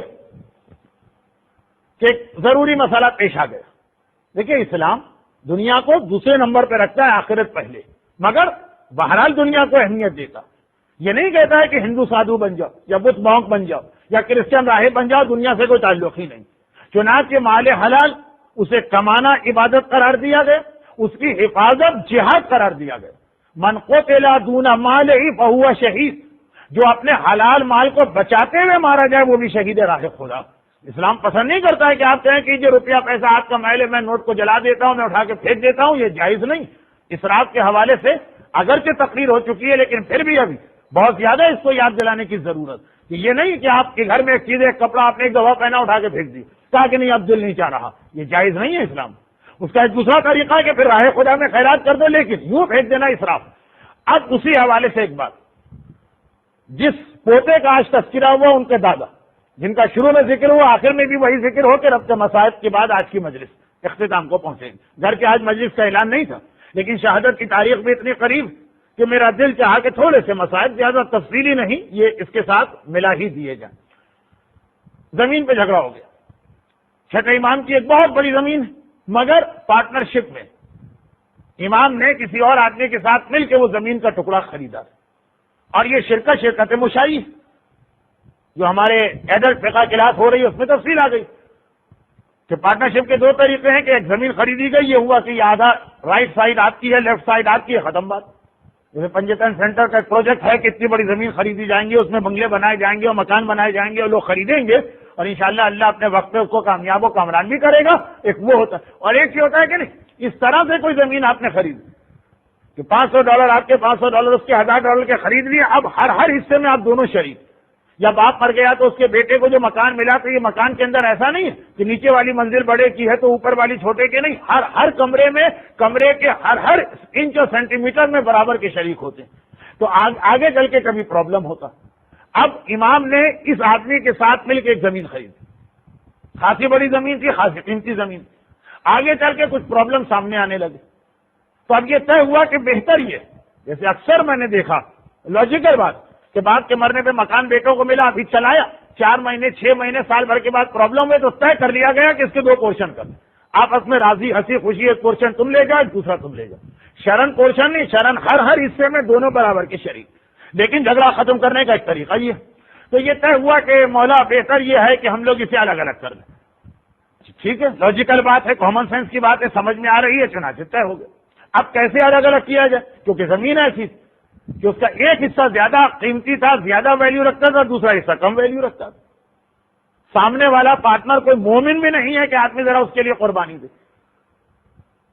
اب دونوں کی یہ خواہش ہے کہ اچھا والا حصہ ہمیں ملے، ہر زمین کی۔ اب مثلا پاکستان میں کہیں کہیں کارنر پلاٹ کی اہمیت زیادہ ہوتی ہے، اتنا بڑا پلاٹ ہے، ایک حصہ کارنر پہ پڑ رہا ہے، ایک حصہ پیچھے پڑ رہا ہے، دونوں چاہیں گے کہ ہمیں کارنر والا حصہ ملے۔ اب یہ جھگڑا بڑا کہ بغیر کسی جینین ریزن کے اچھی چیز چھوڑ کے خراب چیز لینے کو اسلام نے پسندیدہ نہیں قرار دیا۔ یہ نہیں ہے کہ مال دنیا سے ہمیں کوئی تعلق نہیں، کوئی تعلق نہیں ہے، لو اور کسی مومن کو دے دو، لیکن اس طرح کسی دشمن اہل بیت یا کافر یا کسی ایسے آدمی کے ہاتھ مت جانے دو۔ امام نے کہا کہ چلو تقسیم کرے، لیکن کیسے تقسیم کر؟ اچھا والا سائڈ دونوں کو چاہیے۔ تو آخر یہ طے پا گیا کہ اس کے لیے ہم لوگ قرعہ ڈالیں۔ قرعہ یہ اسلام کا ایک بہت اہم اصول، لکل امر مشکل قرعہ، مشکل قرعہ ایک اصول ہے یہ، اور کئی جگہ شریعت میں کام آتا کہ اگر کبھی کوئی ایسا پرابلم آ جائے کسی طرح سالو ہی نہ ہو تو اس میں قرعہ ڈالا جاتا۔ مسئلہ اب جو میں مسئلہ بتا رہا ہوں یہ جینئر فقہی مسئلہ ہے، یہ ایگزامپل نہیں کوٹ کر رہا ہوں۔ ہم نے ایک منت مانی تھی کہ فلاں کام ہو گیا، اللہ نے ہمیں حج کی سعادت دی تو ہم ایک منت پوری کریں گے، یا اگر اللہ نے ہمارے مریض کو صحت مند کر دیا تو منت پوری کریں گے۔ یہ جو یہاں پہ منتیں بہت زیادہ کامن ہوتی ہوں گی کہ اگر میرا پرماننٹ ویزا لگ گیا، سٹیزن شپ مل گئی تو میں فلاں کام کروں گا۔ یورپ امریکہ میں تو یہی منتیں لوگ زیادہ پوچھتے ہیں، لیکن کام ہو گئے، اب بھول گئے۔ یہ یاد ہے کہ منت مانی تھی، نماز کی منت مانی تھی کہ روزے کی منت مانی تھی کہ صدقہ و خیرات کی منت مانی تھی، آدمی بھول گیا۔ منتیں بھول بھی بہت جاتا ہے آدمی، اپنا کام ہو گیا اس کے بعد تو بھولنا ہی بھولنا ہے، لیکن یہ تو یاد آ رہا ہے کہ منت مانی تھی، کیا مانی تھی، تو کیا اس کا حل ہے، کیا اس کا سلوشن، کیا فتوا؟ یہی فتوا تو ہے کہ جتنی منتیں ذہن میں آ رہی ہیں سب پرچے پہ لکھ کے ایک نکالیں، جو نکلے گی وہ آپ کی منت مانی جائے گی۔ تو یہ قرعہ کوئی بچوں کا کھیل یا مذاق یا ہمیشہ حرام والی چیز نہیں ہے کہ آپ کہیں تو لاٹری ہوگا، باقاعدہ شریعت کا مسئلہ۔ اسی طرح سے دوسری اس کی ایک ایگزامپل کوٹ کر رہا ہوں کہ اگر ہاسپٹل کے اندر بچے چینج ہو گئے، 2 جگہ 2 عورتوں کی ڈلیوری ہوئی تھی اور بچے جو تھے مل گئے، پتہ نہیں یہ کس کا ہے پتہ نہیں یہ کس کا، تو ایک طریقے ہیں آج کل ڈی این اے ہے، یہ ہے وہ ہے، بہت سارے طریقے ہیں، بلڈ ٹیسٹ وغیرہ، اگر ان سے بھی پتہ نہ چلے یا یہ کہیے کہ جب یہ طریقے نہیں تھے اور پتہ نہ چلے کون سا بچہ کس کا، تو کیسے جھگڑا اسلام طے کرے گا؟ کیسے طے کرے گا؟ ایک بچے میں 2 مائیں جھگڑا کر رہی تھی تو وہ مولا نے تلوار نکال کے 2 بچے کے ٹکڑے کرنے چاہے، لیکن یہاں تو بچے 2 ہیں، مائیں بھی 2 ہیں، لیکن یہ طے نہیں ہو رہا کون سا بچہ کس کا۔ شریعت کا حل کیا؟ اپنے اندازے چھوڑی، باقاعدہ جینین جو مسئلہ ہے قرعہ ڈالا جائے گا، جو جس کے نام نکلا۔ تو اب یہاں بھی یہی طے ہوا، قرعہ ڈالا جائے گا، کون سی زمین کس کی۔ اچھا ٹھیک ہے، امام نے کہا بالکل یہ مسئلہ شریعت ہے، تیار ہوں۔ کہا کہ بس ایک بات ہے، ایک فیور کیجیے آپ نے، وہ یہ کہ میں آپ کو ٹائم فکس کر کے میں بتاؤں، یہ میرے اختیار میں دیجیے، اور ہو سکتا ہے کہ بہت ارجنٹ آپ کو بلاؤں کہ مولا 5 منٹ میں آ جائیے۔ امام نے کہا ٹھیک ہے، جیسا دل چاہے اس کا تو فیور میں طے کر لوں گا۔ اب امام بار بار اس کو یاد دلاتی کہ دیکھو فصل بونے کا وقت قریب آ رہا ہے، بیج بونا ہے، ٹائم بہت شارٹ ہے، آ جاؤں کل، آ جاؤں آج شام، نہیں ابھی نہیں۔ یہاں تک کہ ایک دن امام رات کے وقت گھر میں بیٹھے، اس کا غلام دوڑا ہے، بس آقا نے ایک ریکویسٹ کی ہے کہ اگر آپ اس وقت آ جائیں تو بہت اچھا۔ امام تو تیار تھے ہی، پرانے زمانے کے شہر بھی کون سے بڑے بڑے شہر تھے، چلے گئے اور جا کے وہاں قرعہ ڈالا گیا، اور وہ قرعہ امام کے فیور میں نکل آیا۔ اب اگر آخر کا جملہ یہ ہوتا کہ امام یہ کہتے کہ میں تو معصوم، میرا تو فیور ہونا ہی چاہیے، تو اس واقعے کا ہم سے تعلق نہ تھا، یہ معجزات امام میں جاتا نہیں، جملہ وہ کہا کہ اس کا واقعے کا ہم سے تعلق بنا دیا۔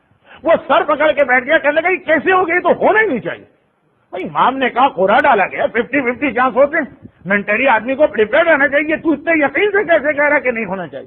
تو کہا میں جو اتنے دنوں سے ویٹ کر رہا تھا وہ کس لیے؟ امام نے کہا تو ہی بتا کس لیے؟ کہا وہ اس لیے کہ مولا آپ کو تو پتا ہے نا مجھے اسٹرونومی کا بڑا شوق ہے، وہ ہیروسکوپ کا جو آج کل بھی لوگوں کو جنون ہے، فینیٹک ہوتے ہیں، تو کہا کہ میں اپنے ستاروں کو بہت دنوں سے واچ کر رہا تھا کہ میرا ستارہ کوئی ایسا ٹائم آ جائے کہ اسے بالکل عروج پر، یعنی اس وقت میں جس کام میں ہاتھ ڈالوں تو مٹی بھی سونا بن جائے۔ مولا وہ ستارہ اتفاق سے تو صرف کر جاتا تھا، وہ ایسی جگہ پہنچتا ہی نہیں تھا۔ اتنے دنوں سے میں خالی اپنے ستارے کا انتظار کر رہا تھا، اور ابھی ابھی میرے حساب کتاب اور کیلکولیشن نے مجھے بتایا کہ آج رات کو اتنے بج کے اتنے منٹ اور اتنے سیکنڈ پر، جو پراپر نجومی ہوتا ہے وہ منٹ کی بات نہیں کرتا، سیکنڈ کی بات کرتا، اتنے سیکنڈ پہ میرا ستارہ ایسے عروج پر پہنچے گا کہ جو کام بھی میں ہاتھ ڈالوں گا کامیابی یقینی۔ تو میں نے فوراً آپ کو بلوایا، لیکن یہ تو الٹا ہو گیا۔ مولا ایسا لگ رہا ہے کہ آپ نے شاید اپنے ستارے کا علم مجھ سے زیادہ حاصل کیا۔ امام مسکرا، کہا ستاروں اتاروں کے پیچھے تو جا، میں تو وہ کام کر کے گھر سے نکلا تھا کہ میرے جد نے کہا تھا کہ اگر آدمی کوئی دعا قبول کروانا چاہے، میرے جد رسول خدا انہوں نے کہا تھا کہ اگر آدمی اپنی دعا قبول کروانا چاہے اور اس بات پہ عمل کر کے نکلے کبھی بھی اس کی دعا رد نہیں ہو سکتی، الا یہ کہ اس دعا میں اس کے لیے نقصان ہو کوئی، وہ دوسری بات ہے۔ کہا وہ کیا چیز ہے؟ کہا صدقہ دے کے نکلا، تو جس وقت مجھے بلاتا دن کو، شام کو، رات کو، صبح، پیر، منگل، جمعرات، شب قدر، شب عاشور، کوئی آدمی میں صدقہ دے کے نکلتا، اس لیے کہ صدقہ وہ عبادت کہ جو نہ قبول ہونے والی دعا کو بھی قبول کروا دیتا۔ صرف ایک کیس تو ایگزم کیا کہ اگر آگے چل کر آپ ہی کا نقصان اور وہ دعا قبول ہو گئی تو آپ ہی اللہ سے کہیں گے کہ خدا بندہ ہم تو بچے تھے، تو سمجھدار تھا، تو نے کیوں دعا قبول کی؟ وہ والی دعا جو میں 2 ہفتے پہلے اپنے پوری سوانح حیات پڑھ چکا تھا۔ خیر، تو خلاصہ یہ کہ دعا کا بہترین تیسرا اصول صدقہ دے کے دعا قبول کرو، اور خلوص دل کے ساتھ راہ خدا میں صدقہ دو۔ نہ ہوراسکوپ دیکھنے کی ضرورت ہے، نہ ستاروں کے پیچھے جانے کی ضرورت ہے، نہ یہ وقت اچھا ہے وہ وقت برا ہے، یہ سعاد ہے یہ نحس ہے۔ حتیٰ یہ کہ ایک آدھ چیز اسلام نے بتائی ہے کہ وہ سعاد اور نحس ہوتی ہے، قمر در عقرب، لیکن کہا کہ اگر ضروری کام پیش آ رہا ہے، سفر پہ جانا ہے اور قمر در عقرب میں صدقہ دے دو۔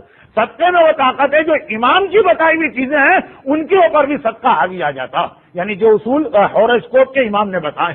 تو یہ دعا کا ایک بہت ہی اہم اصول، بشرطے کہ صحیح صدقہ دیا جائے۔ یہ ہمارے ایک الگ پرابلم، وہ بات کا ٹاپک ہے، آج تو بہت ساری باتیں پھیل گئی۔ تو خلاصہ یہ کہ یہ ایسا اصول امام نے بتایا جس پر خود عمل کیا، اور یہ کہا کہ یہ جو فائدہ ہوا اس وقت کی اچھی زمین مجھے ملے اس کی وجہ سے ہوا۔ یہ بھی کہہ سکتے تھے کہ میں فرزند رسول، یہ بھی کہہ سکتے تھے میں حجت خدا ہوں، یہ بھی کہہ سکتے تھے میں نور الہی کا ٹکڑا ہوں، یہ بھی کہہ سکتے تھے میری وجہ سے کائنات بنی ہے، مجھے نقصان ہی نہیں ہو سکتا۔ نہیں، وہ اصول بتائے جو ہمارے آپ کے کام آ سکتا، کہ اس پر عمل کرو۔ البتہ اس کا ذرا سا طریقہ ہے صدقے کا، وہ بات کی کسی مجلس میں آئے گا۔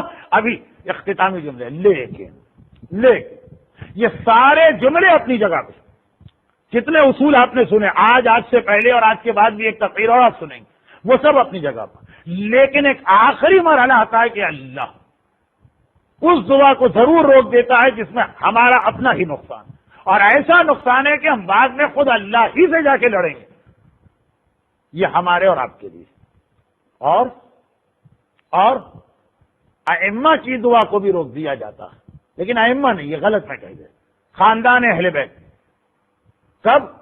جب وہ ایسی دعا مانگی جا رہی کہ جو خود مقصد اہل بیت کے خلاف۔ اب اہل بیت کا کوئی آدمی ایسی دعا مانگے، یہ تو مثال نہیں بن سکتی۔ تو مثال کے طور پہ یہ اصول ہمیں بتانے کے لیے بچوں کو استعمال کیا۔ جناب زینب کی اگر کوئی دعا ایسی ہمارے سامنے آتی جو اس لیے قبول نہیں ہوئی کہ مقصد اہل بیت کے خلاف، تو چاہے ایک اصول ہمارے سامنے آتا جناب زینب کی تو توہین ہو جاتی نا۔ تو اب توہین اہل بیت بھی نہ ہو، یہ اصول بھی سامنے آ جائے کہ تمہاری وہ دعا رد ہوتی ہے جس میں تمہارا نقصان ہو، اور اہل بیت کی وہ دعا رد ہوتی ہے جس میں اسلام کا نقصان ہو۔ مگر کیا اہل بیت ایسی کوئی دعا مانگیں گے بھی؟ معصوم کو چھوڑے، اہل بیت میں غیر معصوم سے بھی ہم یہ توقع نہیں کر سکتے، تو اصول بھی ہم کو دینا۔ تو اس لیے بچے وہاں پہ آتے ہیں۔ اب خاندان اہل بیت کے بچے ہمارے سامنے آ گئے کہ دیکھو یہ بچے دعائیں مانگ رہے ہیں اور ان کی دعا قبول نہیں ہو رہی، اس لیے قبول نہیں ہو رہی ہے کہ اس میں اسلام کے لیے نقصان۔ اصول ہم کو دینا تھا، جناب زینب کے حوالے سے نہیں مل سکتا تھا، کیونکہ اصول آ جاتا توہین زینب ہو جاتی۔ ام کلثوم کے حوالے سے نہیں مل سکتا تھا، اصول تو مل جاتا توہین ام کلثوم ہو جاتی۔ تو کبھی سکینہ کے حوالے سے ملا، کبھی اور چھوٹے بچوں کے حوالے سے ملا، اور وہ اصول اور اس سے متعلق جو جملے مصائب کے بیان کرنے سے پہلے ایک اعلان کر دوں جو کینیڈا کے شہر ایڈمنٹن سے ایک عالم دین تشریف لائے ہوئے ہیں، اور آج مومنین کرام میں سے جن کو اطلاع ملی ان کی خواہش ہوئی تو ان کا بیان بھی سنا جائے. وہ تھوڑی سی تقریر کریں گے میری تقریر کے بعد، اس کے بعد پھر زیارت ہوگی تو آپ حضرات تشریف رکھیے. دعا، ہماری دعا قبول نہیں ہوتی جس میں ہمارا نقصان، اہل بیت کی دعا قبول نہیں ہوتی اگر اس میں اسلام کا نقصان. اور اس کی بہترین مثال ہمارے سامنے آ رہی ہے. ننھی سکینہ کی بار بار یہ فریاد کہ پروردگارہ میرے بابا کو بچا لے، اور یہ فریاد اس وقت اپنی شدت پہ پہنچ گئی. ابھی آپ نے سنا نا کہ کنسنٹریشن بڑھتا جاتا ہے تو دعا کی طاقت بڑھتی جاتی ہے. یہ اس وقت شدت پہ پہنچ گئی کہ جب سکینہ نے دیکھا کہ اب میرا بابا مقتل جا رہا. یہ بڑی عجیب منزل ہوتی ہے اہل بیت میں. میرا 8واں امام جس وقت مدینے کو الوداع کہہ کے مامون کی دعوت پہ اس کے شہر جا رہا تھا، اور یہ مدینے کو الوداع کہنا تھا، واپس نہیں آنا، تو گئے آخری سلام کرنے نانا کے روزے پہ رسول خدا کی قبر کا طواف کیا اور سلام کر کے باہر آئے. تو میرے 9ویں امام کو جن کے واقعات آج آپ نے سنے زمین پہ بیٹھے دیکھا. خالی زمین پہ بیٹھے نہیں تھے بلکہ 9ویں امام کا امامہ سر سے اترا ہوا تھا، اور خالی امامہ ہی نہیں اترا تھا بلکہ زمین کی مٹی اٹھا اٹھا کے اپنے سر کے بالے میں ڈال رہے تھے. 8واں امام گھبرا گیا، بیٹا یہ کیا کر رہا؟ تو 9واں امام جواب دیتا ہے کہ بابا جس بچے کو اپنی یتیمی کا یقین ہو جائے وہ اپنے بالوں پہ خاک نہ ڈالے تو کیا کرے. یہ وہ وقت آ گیا 9ویں امام کے لیے کہ شہادت اگرچہ 2 سال بعد ہونا ہے لیکن بابا سے جدائی ابھی آ رہی ہے. اور یہ منزل سکینہ پہ اس طرح آئی تھی کہ ایک بار حسین ذوالجناح سے کہتے ہیں آگے بڑھ، تو ذوالجناح اس لیے آگے نہیں بڑھتا کہ ننھی سکینہ ذوالجناح کی پچھلی ٹانگوں سے لپٹ کے کہہ رہی ہے اے ذوالجناح میرے بابا کو مقتل میں نہ لے جا، سکینہ کو یتیم نہ کر. یہ سکینہ کی دعا مگر قبول نہیں ہو رہی ہے، اور کیوں قبول نہیں ہو رہی ہے وہ بھی سنیے. حسین ایک مرتبہ ذوالجناح سے اترے، بچی کو گود میں لیا، ادھر بچی پتہ نہیں کتنی دیر کے بعد باپ کے سینے کی گرمی جو ملی تو آنکھ لگ گئی. کل شب عاشور سکینہ بھی ساری رات جاگی ہے، آج کا سارا دن سکینہ نے جاگ کے گزارا. کبھی بھیا اکبر کا لاشا آ رہا، کبھی چچا عباس کی خبر آ رہی، کبھی بھیا علی اصغر کی ننھی سی خبر نظر آ رہی. اب جو بات کی آغوش کی گرمی ملی آنکھ کو لگی، مگر جیسے ہی آنکھ لگی ویسے ہی آنکھ کھولی. بابا گویا کہہ رہی ہیں کہ میں اپنی دعا واپس لیتی ہوں، مجھے اپنی گودی سے اتار دیجئے. حسین نے گود سے اتارا، ننھا سا ہاتھ ہلا کے کہا جائیے بابا خدا حافظ، آپ کی بیٹی آپ کو الوداع کہتی ہے. اور یہ جو بچی ابھی دعا مانگ رہی تھی اپنی دعا کو واپس کیوں لے رہی ہے؟ جواب دیتی ہے بابا ذرا میری آنکھ لگی تو میں نے دیکھا میری دادی فاطمہ زہرا آئی ہیں اور کہہ رہی ہے سکینہ میرے حسین کا راستہ نہ روک. وہ وقت آ گیا جس کے لیے زہرا نے گرمیوں میں چکیاں پیس پیس کے حسین کو پالا تھا. خدا بندہ میرے 8ویں امام کی شہادت 3 تاریخوں کا واسطہ، میرے 9ویں امام کی یتیمی کا واسطہ، کربلا والے حسین اور حسین کی اس ننھی یتیمہ سکینہ کے مصائب کا واسطہ، ہمارے تمام مرحومین خصوصاً جو لوگ آج کی مجلس میں تشریف لائے ہیں ان کے خاندان کے تمام مرحومین، اور ڈاکٹر مسعود صاحب اور برادر محترم جاوید صاحب کے والد مرحوم مختار حسین کو اعلی علیین میں جوار اہل بیت اطہار سے ملحق فرما. اور ان مصائب کا واسطہ تمام صاحبان ایمان خصوصاً جو لوگ آج کی مجلس میں موجود ہیں. اور پاکستان میں ایک بار پھر وہ شیعوں کا قتل عام شروع ہو گیا، وہاں کے مظلوم صاحبان ایمان انہیں ہر آفت و پریشانی سے محفوظ فرما، اور ان مظالم کے ہمیشہ ہمیشہ اختتام کے لیے ظہور امام میں تعجیل فرما.